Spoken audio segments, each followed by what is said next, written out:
Bienvenue dans cette vidéo d'instruction générale de DST Connect. Je vais vous montrer brièvement comment notre plateforme est structurée dans cette vidéo et de quelle manière vous pouvez aisément concevoir et diffuser du contenu vers un ou plusieurs écrans. Veuillez vous reconnecter en premier lieu. Vous vous connectez à un environnement en ligne, ce qui signifie que vous pouvez utiliser n'importe quel appareil tant qu'il est connecté à Internet. Connectez-vous à cms.dstconnect.io et après cela, vous vous connectez à l'interface.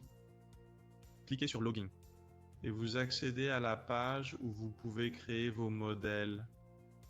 Je vais d'abord vous montrer la structure de notre environnement. Comment cela est construit, comment vous pouvez créer des modèles et les publier par la suite.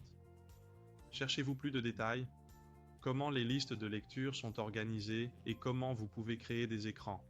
Et comment vous pouvez créer des sous-utilisateurs. Consultez nos autres vidéos d'instruction pour plus de détails. Dans cette vidéo, je vais vous montrer la structure générale. C'est un environnement en ligne, comme mentionné.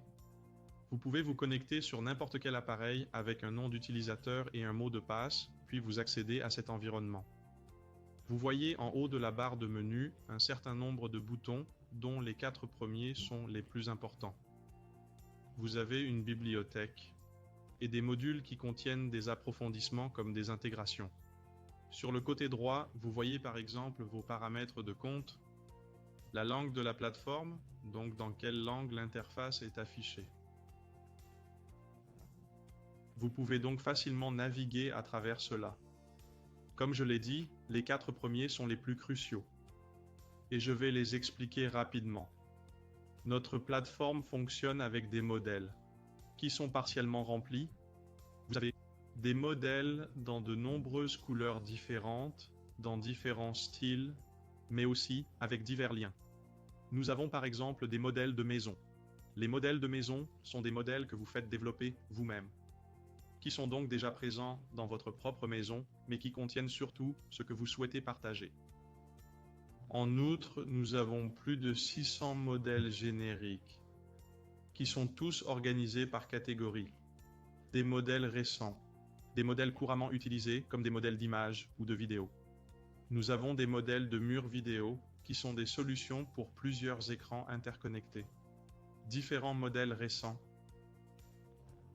des modèles de regroupement et des modèles de réunion avec des connexions disponibles, prévisions météo variées, infos sur les embouteillages.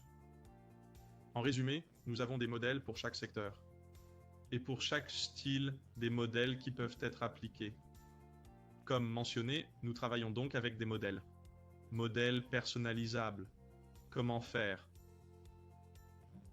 Sélectionnez le modèle qui convient le mieux à votre message.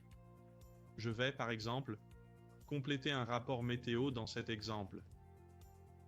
Je vois plusieurs bulletins météo et je vais choisir le modèle qui correspond le mieux à mon message. Sélectionnez le modèle et insérez ensuite le câble. Je vais retravailler ce modèle.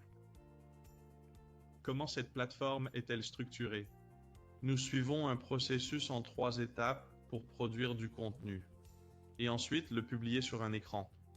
C'est le principe de choisir, peaufiner et publier. Vous choisissez un modèle, c'est l'étape 1. Ensuite, vous allez le modifier dans un éditeur. C'est ce que vous observez sur cet écran. Et ensuite, vous allez publier ce modèle sur un ou plusieurs écrans.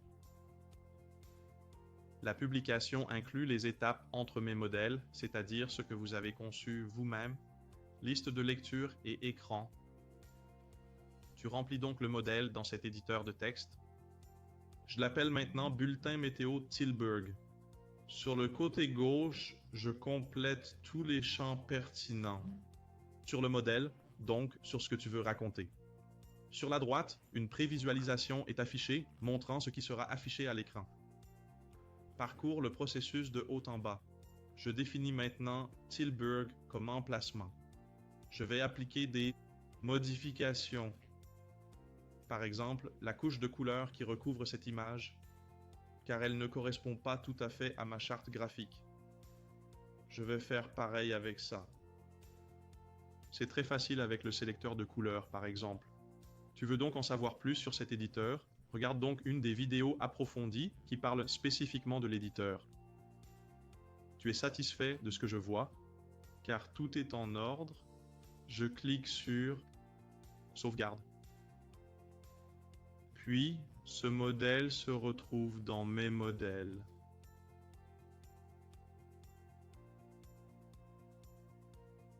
La création du modèle est terminée. Et un bref aperçu de ce menu que tu vois. Je remarque que je vois tous mes modèles ici. Tu peux chercher par nom en haut de la barre. Tu peux trier par étiquette ou catégorie. À partir de ce menu, il est possible de créer de nouveaux modèles. Vous pouvez voir le nombre de modèles créés et ce qui a été réalisé selon le nom. Vous pouvez le voir dans la légende en bas et sur ces petites icônes de couleurs. Sur le côté des modèles, vous pouvez vérifier si le modèle est en cours d'utilisation ou non. Vérifier le rapport d'aspect du modèle. Je peux également prévisualiser le modèle à nouveau. Quel est donc le contenu de ce modèle? Appuyez sur le crayon pour modifier le modèle. Je peux le dupliquer ou le enlever. Notre plateforme suit les étapes de Pick, Polish et Publish, comme déjà dit. Je viens de choisir un modèle. Je l'ai ensuite modifié. Étape 2, Polish. Et ensuite, vous allez le publier. Vous pouvez publier de deux manières.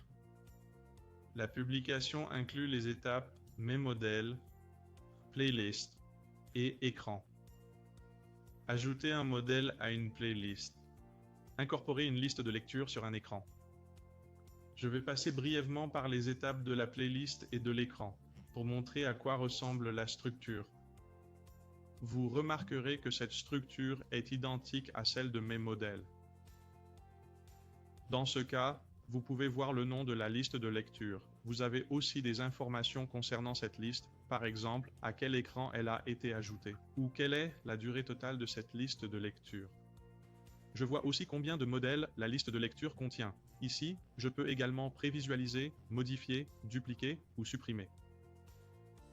C'est le cas également pour les écrans. En cliquant sur les écrans, j'obtiens un aperçu de tous mes écrans connectés à l'installation physique. Cela signifie que je peux facilement gérer mes écrans ici. Je peux voir s'ils sont actifs. Par exemple, je remarque un point rouge, signe qu'il est inactif depuis plus de 24 heures. Il est impératif que je prenne des mesures pour le réactiver au plus vite.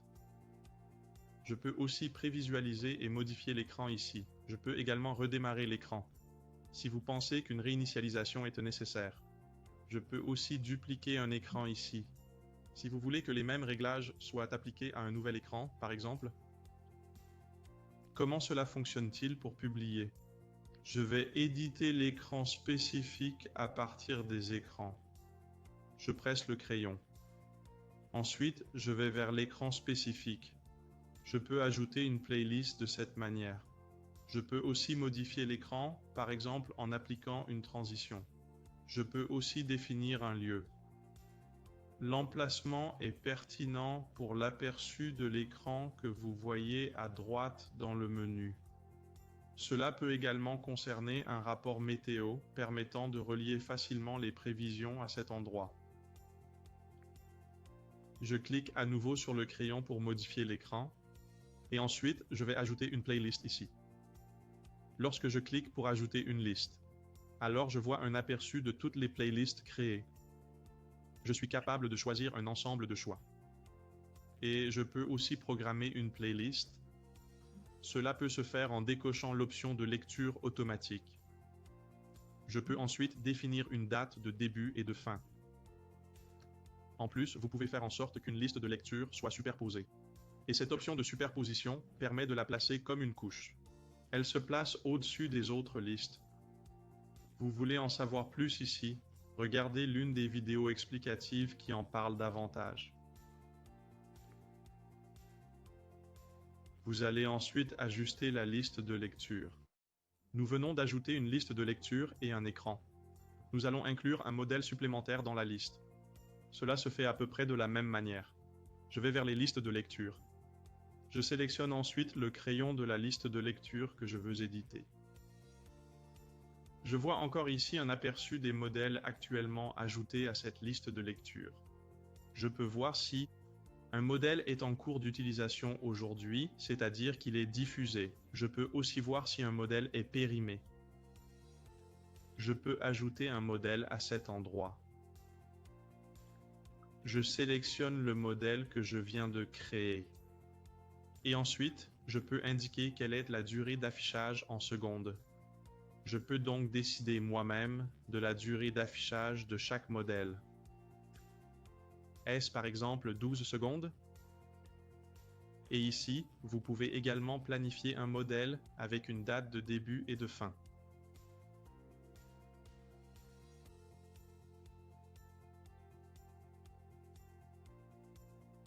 Voici donc les étapes que vous suivez pour créer des modèles, puis les modifier, puis les intégrer à une liste de lecture et à un écran.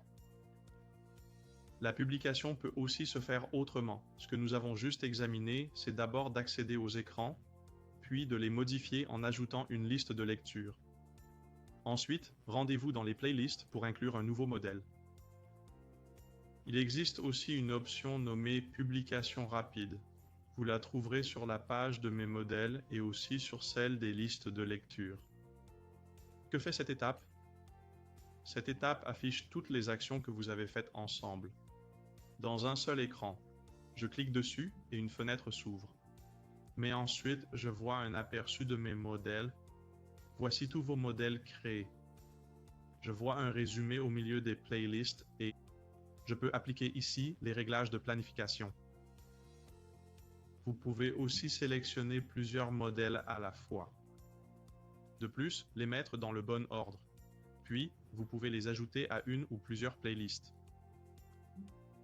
Ce que vous pouvez faire, c'est appliquer les paramètres de planification qui s'appliquent à tous les modèles que vous sélectionnez ici. Je veille donc à ce que tous ces modèles aient une durée de 12 secondes et qu'ils soient affichés à partir du 1er mai et y compris le 2e mai.